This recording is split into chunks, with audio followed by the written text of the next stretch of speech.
Сайн байцгаана уу эрхэм мэдээд үзэгчдээ. Иргэдэд зориулан явуулж буй теле хичээлийн өнөөдрийн дугаараар хөргөгчийг зааврын дагуу хэрэглэх, түүнд хүнсний бүтээгдэхүүнийг хэрхэн зөв хадгалах талаарх мэдлэг ойлголтыг авах болно.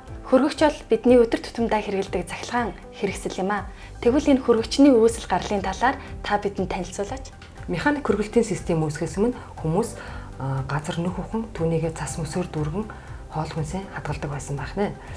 Монгол уламжлалт дараагаар бол махыг борцлох, өвдслөх, шүүслэх, нөөцлөх гэх мэтлийн утгах гэх мэтийн олон аргаар бол монголчууд бол хүнсээ нөөцлж хэрэглэдэг байсан байна.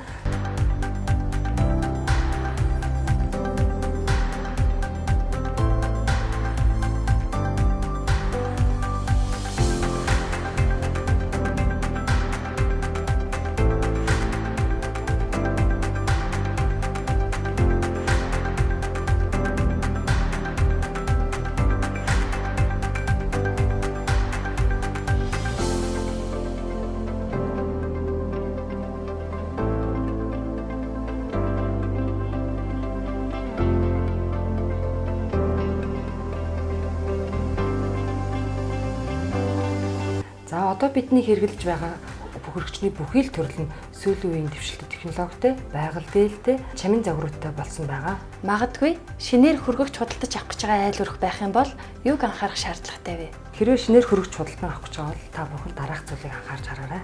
Эрчим хүчний хэмнэлттэй хэрэглээ буюу эко байх нь өнөө цаг үед илүү чухал асуудал болсон. Жишээ нь бол А3 нэмэгтэй хөргөгч А зэрэглэлийн хөргөгчийг бодох юм бол цэглээн зарцуулалт нь 64% бага байдаг.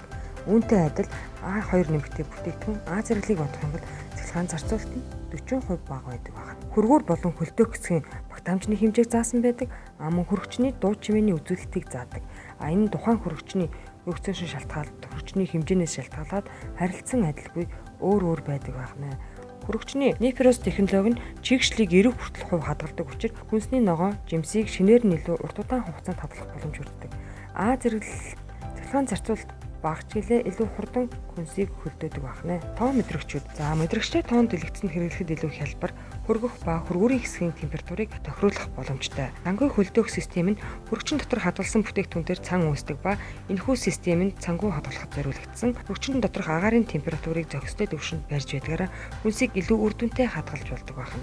Хөргөх хэсэг дэх нэмэлтсэнс нь хүүтэй агарыг илүү сайргалдуулж хүнсийг илүү жигд хөлдөөдөг. Ионжуулагч нь хөргөчөнд үүсдэг бактери болон вирусыг ионжуулж устгах нь бактери устснараа хоол хүнсийг илүү урт удаан хугацаанд хадгалах боломж нь бүрдэнэ. Өнөр дарагч шүүлтүр нь хөргөчн доторх хүүтэй агарыг шүүж таагүй эвгүй өндрийг арилгадаг байна. Бактерийн хамгаалалт буюу хөргөчний хаалганы зөөлөвч эрдэнэт бактери үүсгэхээс хамгаалсан хүний бид ямар ч хоргоо технологи байдаг байна. За та бүхэн хөргөч авахдаа эдгээр хөргөчний үзүүлэлтүүдийг анхаарах хэрэгтэй. Бид хүнсний бүтээгдэхүүнээ худалдан авахдаа юуг анхаарах шаардлагатай байдаг вэ? За та бүхэн хүнсээ цуглуулад хөргөчөнд хадгалахдаа тухайн бүтээгдэхүүний үйлдвэрлэсэн хугацаа, сав боглоо бодолж ашигтай бүрэн танилцах хэрэгтэй. За сав боглоо бодол нь бүтээгдэхүүний шим тижэл, амтлагч чанарыг хадгалах, бүтээгдэхүүнийг гэмтэж муутахаас хамгаалах, элдв хорогдолжин эзлэхүүний алдагдал гарахаас сэргийлэх, тээвэрлэх, хадгалах, хуваарлахад тохиромжтой байхаар үйлдвэрийн савлгаатайгаар тухайн бүтээгдэхүүн бидний гар дээр ирдэг байна.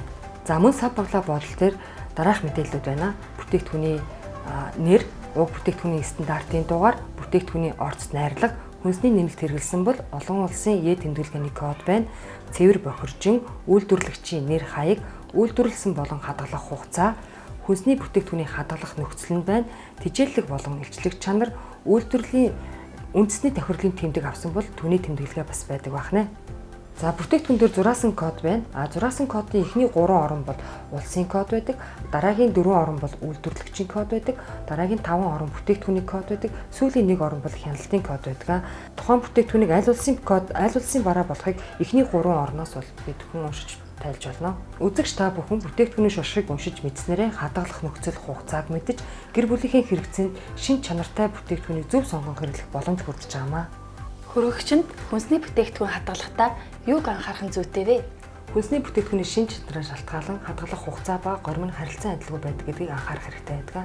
Та бүхэн хүнсээ цуглуулад хөргөчөнд хадгалахдаа бүгдийг угааж цэвэрлээд өөрийнхөө хэрэгцээнд тааруулан ногоон хэрчин хадгалах юм бол илүү хэрэглэхэд амар эмх цэгцтэй бас байдаг байна. За тухайлбал энд одоо луунг бол одоо би 2 янзаар гэрчиж хийсэн байна. За миний хувьд бол ингээд хүнсний бүтээгдэхүүнээ 7 хоногийн хэрэгцээнд кэрчээд угааж цэвэрлээд ингээд бэлдээд ингээд хийцсэн байгаа.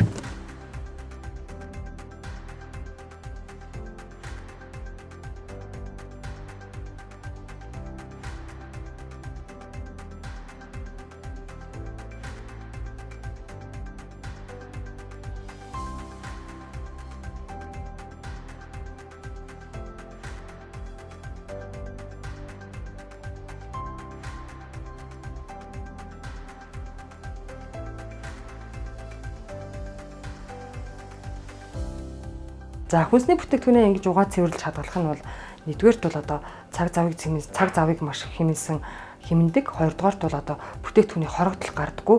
Гуравдугаарт бүтээгдэхүүний зориултын савнд хийж ингэж цэвэрлэж хадгалах нь бүтээгдэхүүнийг урт хугацаанд хэрэглэдэг тийм ач холбогдолтой байгаамаа.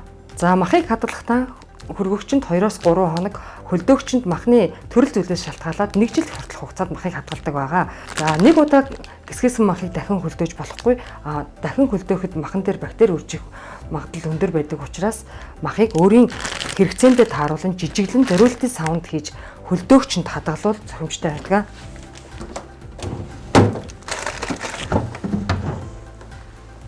За өндгийг хөргөгчөнд 30 хоног хадгалдаг байгаа. За энэ өндгийг бол үйлдвэрээс гараад 5 хонсон байна. Тэгэхээр энэ өндгийг манай хөргөгчөнд 25 хоног хадгалах боломжтой гэсэн үг юм аа. Хөргөгчний агаарын урсгал нь дээрээсээ доош чиглэлтэй явагдаж байдаг. Тийм учраас амархан муудах сүүс хүн бүтээгдэхүүн өндөг зэргийг хөргөгчний дунд хэсэгт хадгалвал илүү зохимжтой байдаг. За ихэнхдээ айлууд бол хөргөгчний дээд хэсэгт, хөргөгчний хаалганы дээд хэсэгт өндөг, мөн доонд нь сүүн бүтээгдэхүүнийг хадгалсан харагддаг. Энэ нь бол илүү тийм зохимжгүй. Хөргөгчний хаалга хэсэгт агаарын хэлбэлзэл маш их байдаг учраас хүнсний бүтээгдэхүүн амархан мууддаг байгаа. Тийм учраас амархан муудах хүнсний бүтээгдэхүүнийг хөргөгчний дунд хэсэгт хадгалвал илүү зохимжтой байдаг. За лаазалсан буюу нөөшрсөн бүтээгдэхүүнийг хөргөгчөнд ер нь хадгалдаггүй. Хэрвээ хэрэглээд үлдсэн тохиолдолд төмөр лаазтай хөргөгчөнд хийхгүйгээр зориултын шилэн савнд хийгээд түүнийгээ таглан хадгалж хэрэглэх нь илүү тохиромжтой байдаг. Хоолыг хөргөгчөнд хадгалах тагтай савнд хийж хадгалвал бас тохиромжтой. Хоол буюу уур цан үүсэх бүтээгдэхүүнийг тагтай шилэн савнд хийж хөргөгчөнд хадгалах нь илүү тохиромжтой байдаг байна. Зарим хүнсний бүтээгдэхүүнийг хөргөгчөнд бас хадгалах шаардлагагүй. За жишээ нь тухайлах юм бол талах нарийн боовыг бол ер нь хөргөгчөнд хизээж хадгалдаг. Мөн нөөшрсөн бүтээгдэхүүнийг хөргөгчөнд хадгалах шаардлагагүй. Зарим төрлийн жимс болон хүнсний ногоо тухайлах юм бол тарвас, манго, банан хүнсний ногоон дээр бол төмөс, луун, сангин өдрийг бол өрөөний температурууд хадгалж бас болдог байна. Хуванцар савлгаатай бүтээгдэхүүнийг удаан хугацаанд хадгалах нь хүний эрүүл мэндэд хортой. Тийм учраас одоо өөрсдийн өрхийн хэрэгцээний одоо ургамлын доос, соус зэргийг болжгүй шилэн савнд хийгээд хадгалах юм бол хүний эрүүл мэндэд бол тустай байх нэ. Бид өнөөдрийн хичээлээр хөргөгчийг зааврын дагуу хэрэглэх, гэрийн нөхцөлд хүнсийг хэрхэн зөв хадгалах талаарх мэдлэг ойлголтыг олж авлаа. Та ногоон амьдралын хэм маягийг бий болгож хэрэглээний зөв соёлыг бий болгоорой. Анхаарал хандуулсан та бүхэндээ баярлалаа.